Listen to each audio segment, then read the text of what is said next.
بسم اللہ الرحمن الرحیم۔ مدلس تدلیس سے یہ لفظ بنا ہے۔ مدلس تدلیس سے اس میں مفعول کا صیغہ ہے۔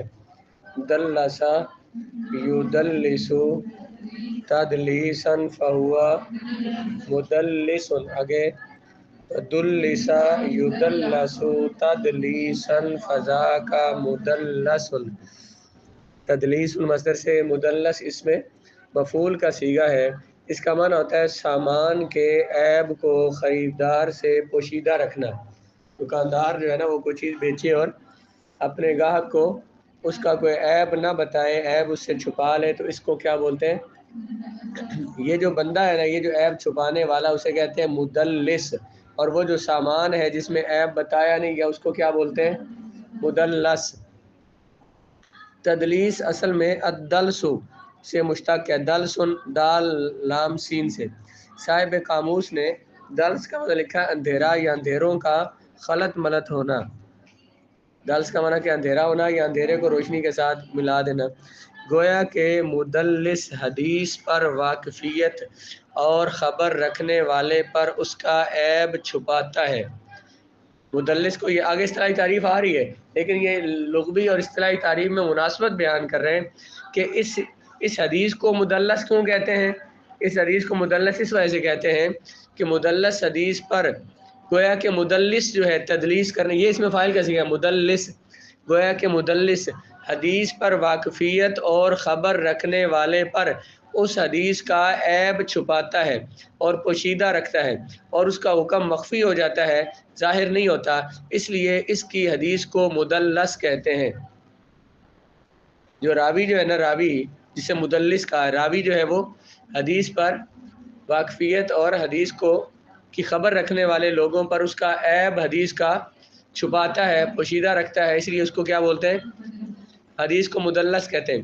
سند میں موجود عیب کو پوشیدہ اور مخفی رکھنے اور اس کے ظاہر کو اچھا اور حسین بنا کر پیش کرنے کو تدلیس کہتے ہیں۔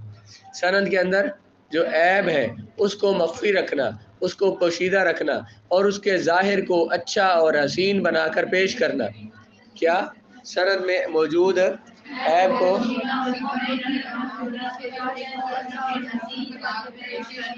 اس کو تدلیس کہتے ہیں۔ سند میں کوئی کسی راوی میں کوئی عیب تھا اور وہ عیب بیان نہیں کیا گیا، سند میں کوئی کمی تھی وہ بیان نہیں کی اور اس کو اچھا ظاہر کیا، ظاہر کر کے پیش کیا، جس کو تدلیس کہتے ہیں۔ تدلیس کی دو قسمیں، تدلیس الاسناد اور تدلیس الشیوخ۔ شیخ کی جمع شیوخ، شیوخ نہیں ہے، شیوخ۔ محدثین کرام نے تدلیس الاسناد کی مختلف تعریفیں کی ہیں۔ میں اپنی سوچ کے مطابق دو اماموں، امام احمد بن عمر بزار اور ابو الحسن بن قطان کی بیان کردہ تعریف جو صحیح تعریفوں میں سے ہے، صحیح ترین تعریفیں وہ بیان کرتا ہوں۔ کس کس کی تعریف؟ ابو احمد بن عمر، امام بزار، ان کی تعریف، اور ابو الحسن بن قطان کی جو تعریف ہے وہ بیان کرتا ہوں۔ تدلیس الاسناد کی تعریف، راوی حدیث کا راوی اپنے شیخ سے روایت بیان کرے جس سے اس نے یہ حدیث کا سماع کیا ہو، یہ نہیں ہونا چاہیے جس سے اس نے حدیث کا سماع کیا ہو۔ یہاں پہ یہ جو ہے نا یہ معنی بدل رہی ہے۔ جو راوی ہے نا وہ اپنے شیخ سے حدیث بیان کرے، جس شیخ سے اس نے حدیثیں پڑھی ہیں، جس سے وہ روایت کرتا ہے، جس سے حدیثیں اس نے سنی ہیں، لیکن یہ جو روایت کی ہے اس نے اپنے شیخ سے نہ سنی ہو۔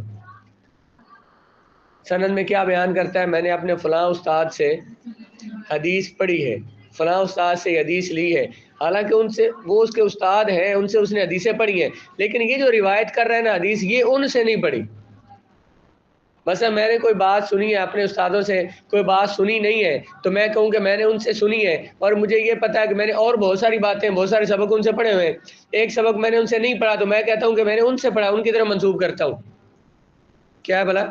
کہ راوی حدیث اپنے شیخ سے روایت بیان کرے، شیخ کا نام لے کر روایت بیان کرے کہ میں نے اپنے فلاں استاد سے یہ حدیث سنی ہے، جس شیخ سے اس نے حدیث کا سماع کیا ہو، جس سے اس نے حدیث پڑھی ہوئی ہو، لیکن اس روایت میں اسے سماع حاصل نہ ہو، یہ روایت اس نے اپنے اس استاد سے نہ پڑھی ہو، ویسے اس کے استاد ہو، ان سے حدیثیں پڑھتا رہا ہو، لیکن اس روایت میں استاد کا نام لے لیا لیکن ان سے اس نے پڑھی نہ ہو، اور اس کی طرف روایت کی نسبت کرتے ہوئے سماع کی تصریح بھی نہ کرے۔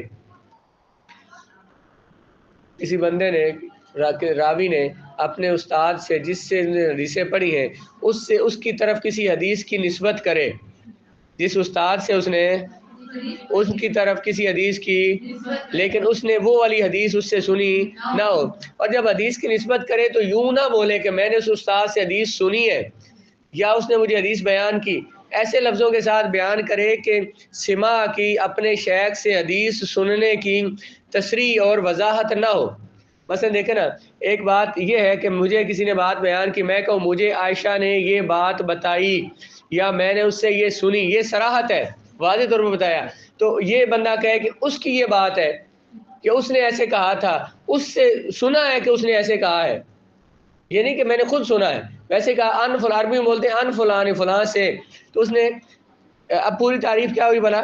کوئی بندہ اپنے اس شیخ سے جس سے اس نے حدیثیں روایت کی ہیں اس سے ایک ایسی روایت بیان کرے جو اس نے اس شیخ سے سنی نہ ہو، لیکن جب بیان کرنے لگے تو سماعت کے اور سماع کے واضح الفاظ بھی ذکر نہ کرے، اس کو کیسے تدلیس الاسناد کہ سند میں اس نے تدلیس کی ہے، جس شیخ سے حدیث وہ بیان کر رہا ہے اس سے اس نے سنی نہیں حدیث۔ تعریف کی وضاحت، اس تعریف کا مفہوم یہ ہے کہ راوی اپنے اس شیخ سے حدیث بیان کرے جس سے اس نے بعض یا بہت ساری حدیثیں سنی ہوں، لیکن یہ والی حدیث جو ہے جس میں وہ تدلیس کر رہا ہے، ان احادیث کو، اس حدیث کو اس نے اس شیخ سے نہ سنا ہو، بلکہ یہ حدیث اس نے کسی اور شیخ سے سنی ہو، اور اصل استاد جس سے اس نے حدیث کا سماع کیا ہے اس شیخ کا نام حذف کر دیتا ہے، اور ایسے لفظ سے بیان کرتا ہے کہ سماع کا احتمال ہوتا ہے، یقین نہیں ہوتا، جیسے کہتے ہیں قال فلاں نے یہ کہا تھا، یا کہتے ہیں ان فلان، اور دوسروں کو یہ باور کراتا ہے، یہ ظاہر کرنا چاہتا ہے کہ اس نے یہ حدیث اسی سے سنی ہے، حالانکہ اس سے اس شیخ سے حدیث سنی نہیں، لیکن صراحت واضح طور پر بھی نہیں کہتا کہ میں نے سنی ہے، لوگوں کو یہ دھوکہ دینا چاہتا ہے کہ اس نے اس شیخ سے حدیث سنی ہے، واضح طور پر یہ الفاظ بھی نہیں بولتا کہ اس نے اس حدیث، لیکن صراحت نہیں کرتا کہ میں نے استاد سے حدیث سنی ہے، یہ نہیں کہتا سمیت ہوں، یہ بھی نہیں کہتا حدثنی استاد نے مجھے حدیث بیان کی، تاکہ اس طرح وہ جھوٹا نہ بن جائے۔ لفظ ایسے بولتا ہے کہ ان فلان یا قال فلان، بس دیکھیں نا، بات اس نے کی ہے تو میں اس کا نام لے لوں، یا میں یوں کہوں کہ اس سے میں نے بات سنی ہے، یا میں نے اس کا نام ہی حذف کر دوں کہ اس سے سنی ہے، میں نے سنی اس سے تھی، میں نے اس کا نام لے لیا، کیوں بلا بات آئی جو اس سے تھی۔ اگر میں یہ کہوں قال فلان تو یہ کہنا صحیح ہے، اگر میں کہوں ان فلان تو بات صحیح ہے، جس سے میں نے سنی ہے اس کے لیے جب میں بولوں گا اس کے لیے مجھے کہنا پڑے گا کہ میں نے اس سے بات سنی ہے، تو میں نے اس سے سنی نہیں ہے، میں یہ کہہ دوں کہ ان فلانتن، تو بات تو صحیح ہو جائے گی، اس میں جھوٹ نہیں ہوگا، کیونکہ جب اس نے بات اس سے سن کے تو مجھے پہنچائی ہے تو بات تو اسی سے آئی ہے، اس لیے بات صحیح ہوگی۔ تو کیا کہتے ہیں، اب یہ تعریف کی وضاحت سمجھ آ گئی اس کی، کیا بلا، کسی حدیث کو کوئی راوی اپنے شیخ سے، اپنے استاد سے جس سے اس نے بہت ساری حدیثیں پڑھی ہے اس کی طرف منسوب کرے، لیکن اس نے سنی نہ ہو، کسی اور شیخ سے سنی ہو، جس شیخ سے سنی ہے اس کا نام ذکر نہ کر رہا ہو، بلکہ جس سے یہ حدیث نہیں سنی اس کی طرف نسبت کر رہا ہو، اور وہاں پہ واضح طور پر صراحت اللفظ بھی نہ بولے کہ میں نے شیخ سے حدیث سنی یا اس نے مجھے حدیث بیان کی، بلکہ قال کے لفظ بول دے، عن کے الفاظ بول دے، اور اس طرح اپنے اس شیخ سے حدیث روایت کر رہا ہو۔ تدلیس الاسناد اور ارسال خفی کے درمیان فرق۔ علامہ ابو الحسن بن قطان نے تدلیس کی مذکورہ بالا تعریف، علامہ ابو الحسن بن قطان تدلیس کی مذکورہ بالا تعریف کے بعد فرماتے ہیں کہ تدلیس اسناد اور ارسال خفی، ان دونوں میں فرق ہے۔ ارسال میں راوی اس شیخ سے روایت کرتا ہے جس سے اس نے سنا ہی نہیں، لیکن الفاظ سے سماع کا وہم ضرور ہوتا ہے۔ ایک اور اصطلاح ہے ارسال خفی، وہ کیا ہوتی ہے؟ یہاں پہ ہم نے کیا کہا راوی حدیث بیان کرے اپنے اس شیخ سے جس سے اس نے یہ روایت تو نہیں سنی ہے لیکن اور روایات اس نے پڑھی ہوئی ہیں، یہ تدلیس ہے۔ اور ارسال خفی کیا ہے کہ بندہ اس شیخ کی طرف حدیث کی نسبت کرے جس سے اس نے کبھی حدیث پڑھی ہی نہیں ہے، اس کی طرف نسبت کر دے، مثلا اپنے استاد کی طرف نسبت کر دے کہ میں نے فلاں سے سنی ہے، حالانکہ یا فلاں سے حدیث روایت ہے، حالانکہ اس نے اس شیخ سے کبھی کوئی حدیث سنی ہی نہیں ہے، تو اس کو ارسال خفی بولتے ہیں۔ تدلیس اسناد کیا تھی؟ جس شیخ سے حدیث بیان کر رہا ہے، بیان کرنے کے بعد وہم ڈال رہا ہے اس سے اس نے حدیث کی سب حدیثیں پڑھی ہو، یہ حدیث تو نہ پڑھی لیکن اور حدیثیں، اور ارسال خفی کیا ہے کہ جس شیخ کی طرف حدیث کی نسبت کر رہا ہے اس نے حدیث کوئی بھی پڑھی بھی نہ ہو۔ اس کی وضاحت یہ ہے کہ مدلس ہو یا مرسل، ان میں سے ہر شیخ سے وہ چیز بیان کرتا ہے جو اس سے سنی نہیں ہوتی۔ مدلس میں بھی یہی بات ہے، جس سے وہ روایت کر رہا ہے اس سے سنی، مرسل میں بھی یہی بات ہے۔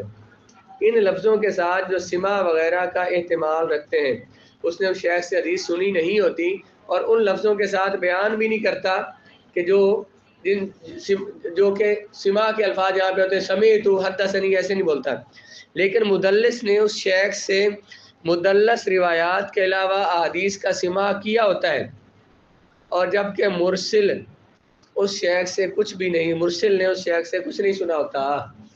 تدلیس اور ارسال خفی میں فرق کیا تھا؟ جو تدلیس کرتا ہے وہ اس شیخ کی طرف حدیث کی نسبت کر رہا ہے جس نے حدیثیں جس سے پڑھی ہے، اور مرسل جو ہے ارسال خفی کرنے والا مرسل، یہ حدیث کی نسبت اس کی طرف کر رہا ہوتا ہے جس سے اس نے کبھی حدیث پڑھی ہی نہیں ہے۔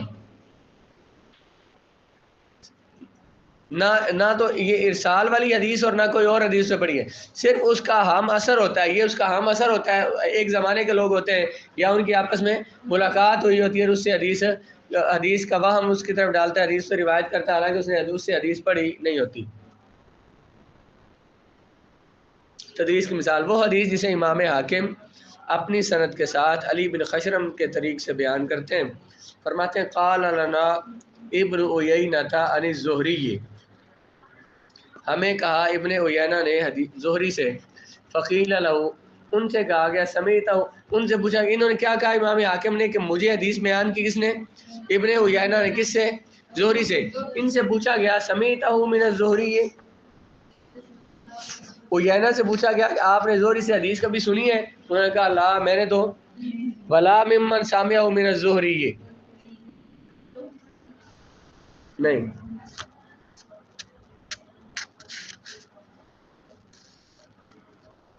ہاں، ابن عیینہ سے پوچھا گیا کہ آپ نے زہری سے حدیث سنی ہے؟ انہوں نے کہا میں نے زہری سے بھی نہیں سنی اور اس سے بھی نہیں سنی جس نے زہری سے سنی ہے۔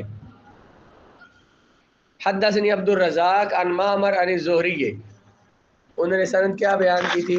حدثنی، امام حاکم نے، ابن عیینہ نے کیا کہا کہ میں روایت کس سے کرتا ہوں؟ زہری سے۔ جب ان سے پوچھا گیا کہ زہری سے آپ نے ملاقات کی ہے، وہ کہتے نہیں کی، میں نے تو اس سے بھی ملاقات نہیں کی جو زہری سے روایت کر رہا ہے۔ اصل سند اس کی یوں تھی کہ ابن عیینہ نے یہ کہا، اصل سند جب بیان کی وہ یہ تھی کہ ابن عیینہ نے حدیث بیان کی کس سے؟ عبد الرزاق سے، انہوں نے بیان کی معمر سے، انہوں نے زہری سے ہے۔ ابن عیینہ سند میں کیا آیا تھا؟ ابن عیینہ زہری سے روایت کرتے ہیں، اصل میں کیا تھا کہ ابن عیینہ نے کس سے بیان کی؟ اور انہوں نے زہری سے حدیث بیان کی۔ تو اس حدیث کی جب حدیث کی کتاب میں سند آئی تو انہوں نے کیا کیا؟ ابن عیینہ نے درمیان میں دو راویوں کو حذف کر کے ڈائریکٹ کس سے حدیث بیان کی؟ امام زہری سے۔ اس کو تدلیس الاسناد کہتے ہیں۔